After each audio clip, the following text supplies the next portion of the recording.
Of course, it is another day and another day of certain uncertainty. Ian, what are you hearing? Well, Natalie, that's right. And earlier this morning, they were playing the national anthem here in Independence Square behind me, fitting, seeing that the National Security and Defense Council has announced the mobilization of the draft. This is according to Andre Parubi. On his Facebook page, he posted this. We're also following Parliament today. There's an emergency session of Parliament. Vitaly Klitschko has requested that the Black Sea naval base at Sevastopol, the one the Russians have, that deal be nullified and the Russians be asked to leave the Crimea or leave their base in the Crimea. That's likely to fall on deaf ears, as the government here has for the past days been telling the Russians to leave the Crimea, and there hasn't been any reaction from Moscow. Certainly, this country has been in it for a while with these all of the protests that have led to this, but they're likely feeling more divided than ever at this point.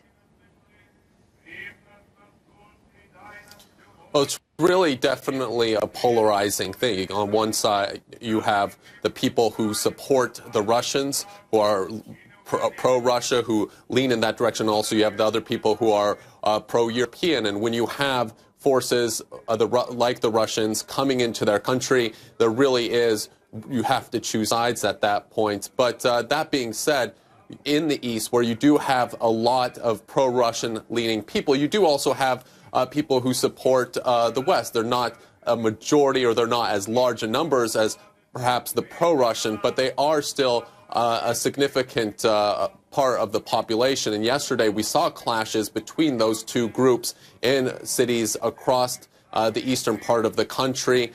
It definitely has raised the tensions here.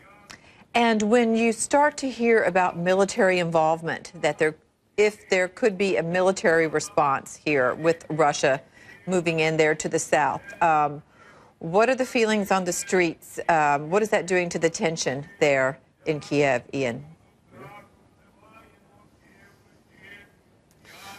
Well, no one here in Kiev wants a war. Talking to the people on the streets, they don't want to go to war. They say they remember the tough times when Ukraine was in a war, and they said they just don't want to repeat that. They don't want any more bloodshed. They said last week's violence was enough.